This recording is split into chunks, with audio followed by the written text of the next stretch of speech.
Hello students, this is Vipasha Garg. आज lecture है आपका history of modern Indian art का। कोड है 401। हम बात कर रहे थे आर्टिस्ट के बारे में, नंदलाल बसु आर्टिस्ट के बारे में।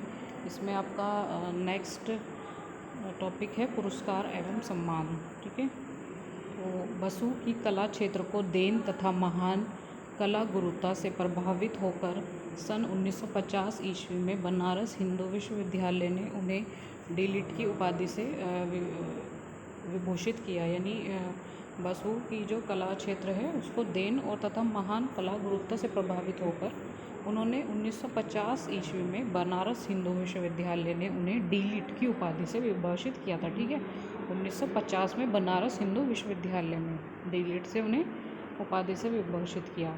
सन 1952 ईस्वी में विश्व भारती ने शैक्षिक जगत के सर्वोच्च देशीकोत्रम से उन्हें विभूषित किया। मतलब फिर 1952 ईस्वी में विश्व भारती ने शैक्षिक जगत के सर्वोच्च देशीकोत्रम से उन्हें विभूषित किया था। उसके बाद 1953 ईस्वी में शांति निकेतन आश्रमिक संघ ने उनके सम्मान में अर्धीय दान उत्सव का आयोजन किया। ठीक है, 1953 में शांति निकेतन आश्रमिक संघ ने उनके सम्मान में अर्धदान उत्सव का आयोजन किया। उसके बाद 1954 ईस्वी में भारत सरकार ने आचार्य को उनकी कला संबंधी सेवाओं एवं उपलब्धियों के लिए पद्म विभूषण से सम्मानित किया, है ना। ये 1954 ईस्वी में है जब भारत सरकार ने आचार्य को उनकी कला संबंधी सेवाओं एवं उपलब्धियों के लिए पद्म विभूषण से उन्हें सम्मानित किया, यानी वो उनको पद्म विभूषण मिला हुआ है।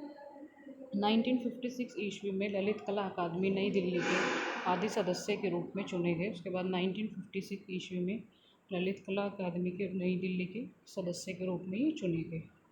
फिर 1957 में कोलकाता विश्वविद्यालय ने बसु को डी.लिट की उपाधि से सम्मानित किया, है ना। 1957 में डी.लिट की उपाधि से सम्मानित हुए। 1958 ईस्वी में ललित कला कोलकाता ने उन्हें रजत जयंती पदक प्रदान किया। इसके बाद 1963 में रविंद्र भारती विश्वविद्यालय ने उन्हें डी.लिट की उपाधि दी। उसके बाद 1965 ईस्वी में एशियाटिक सोसाइटी कोलकाता ने उन्हें रविंद्र शताब्दी पदक प्रदान किया। ठीक है, 1965 ईस्वी में एशियाटिक सोसाइटी कोलकाता ने उन्हें रविंद्र शताब्दी पदक प्रदान किया। ओरिएंटल सोसाइटी ऑफ आर्ट्स द्वारा 500 का पुरस्कार मिला। इस पुरस्कार की राशि से आपने उत्तरी भारत, मथुरा, बनारस, वृंदावन का भ्रमण किया, है ना। जो इनको ये 500 रुपये का पुरस्कार मिला था, इस राशि से इन्होंने मथुरा, बनारस, वृंदावन का इन्होंने भ्रमण किया और वहाँ की स्थापत्य कला एवं मूर्ति कला का अध्ययन किया। आप पहले भारतीय थे जिनकी कलाकृतियों पर सर्वप्रथम रंगीन वृत्त चित्र डॉक्यूमेंट्री तैयार किया गया। मतलब ये एक पहले ऐसे भारतीय थे जिनकी कलाकृतियों पर सर्वप्रथम रंगीन वृत्त चित्र डॉक्यूमेंट्री तैयार किया गया था। उसके बाद नेक्स्ट आपका लास्ट है इसमें मृत्यु। बसु की मृत्यु 16 अप्रैल सन 1966 ईस्वी को हुई। हालांकि बसु की जीवन ज्योति आज इस संसार से लुप्त हो गई है, पर वे भारतीय कला को एक ऐसी ज्योति दे गए जो सदा उनका पथ प्रदर्शित करती रहेगी। ठीक है, बसु नंदलाल बसु आपका आर्टिस्ट आज कंप्लीट हो गया। अब नेक्स्ट आपका है असित कुमार हल्दर।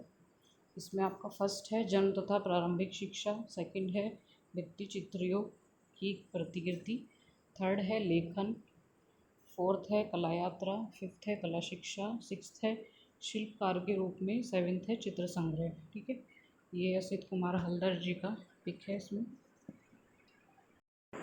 ठीक है, तो इसमें आपके टोटल कुल 7 पॉइंट्स हैं, 7 पे इनके ऊपर डिस्कशन है। तो पहले पे बात करते हैं जन्म तथा प्रारंभिक शिक्षा। हल्दर का जन्म जोड़ा साको स्थित टैगोर भवन के विचित्र कलामय वातावरण में एक प्रतिष्ठित हल्दर का जन्म जोड़ा साको स्थित टैगोर भवन के विचित्र कलामय वातावरण में एक प्रतिष्ठित परिवार में हुआ था, है ना। तो जो हल्दर जी हैं उनका जन्म जोड़ा साको में हुआ था। वहाँ पे जो स्थित है टैगोर भवन, उसके विचित्र कलामय वातावरण टैगोर भवन के प्रतिष्ठित परिवार में हुआ था, मतलब ये अच्छे प्रतिष्ठित परिवार से थे। अल्प अवस्था में ही ग्रामीणों के पट चित्रण देखकर इनका बालमन जगा, मतलब जब ये छोटे थे तो तब जो ग्रामीणों के पटचित्र देखे थे इन्होंने, इसमें ही इनका बालमन जगा था।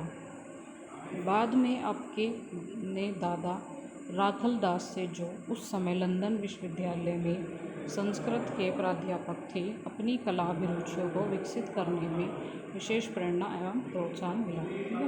तो जो हलदार जी थे वो एक अच्छे प्रतिष्ठित परिवार से बिलोंग करते थे और टैगोर भवन में इनका जन्म हुआ था, जोड़ासांको में, ठीक है। और अल्पस्था से ही इनको पटचित्रण इन्होंने देख के इनका बालमन जगा। बाद में जो इनके दादा थे, इनके दादा का नाम था राखल दास से, जो उस समय लंदन विश्वविद्यालय में संस्कृत के अध्यापक थे, है ना। ये उस टाइम मतलब लंदन विश्वविद्यालय में संस्कृत के प्राध्यापक थे। अपनी कला अभिरुचियों को विकसित करने में विशेष प्रेरणा एवं प्रोत्साहन मिला, मतलब इनकी जो कला रुचि थी उनको विकसित करने में इनको काफ़ी प्रेरणा मिली थी और प्रोत्साहन भी मिला था। 15 वर्ष की आयु में हलदार को कोलकाता के गवर्नमेंट स्कूल ऑफ आर्ट में दाखिला दिलवा दिया गया, मतलब जब ये 15 वर्ष की आयु में थे तो हलदार जी को कोलकाता के गवर्नमेंट स्कूल ऑफ आर्ट में ही दाखिला दिलवा दिया गया था, है ना। मतलब इनके जो दादा थे, इनकी उससे ही इनको काफ़ी हेल्प मिली थी, इनको प्रेरणा मिली थी। और जैसे मतलब उनके दादा वर्क करते थे तो इन्हें देख के मतलब वो रुचि इनकी बढ़ने लगी, तो उनसे इन्हें प्रेरणा भी मिली, प्रोत्साहन भी मिला। जैसे कहते हैं कि एक सपोर्ट ज़रूरी होता है, आप आर्टिस्ट हो तो आपकी थोड़ी हेल्प करने के लिए, तो इनके दादा की उससे ही इनको प्रेरणा भी मिली थी और प्रोत्साहन भी मिला था, ठीक। और जब ये 15 वर्ष की आयु में थे तो इनको कोलकाता के गवर्नमेंट स्कूल ऑफ आर्ट में इनको दाखिला दिलवाया था,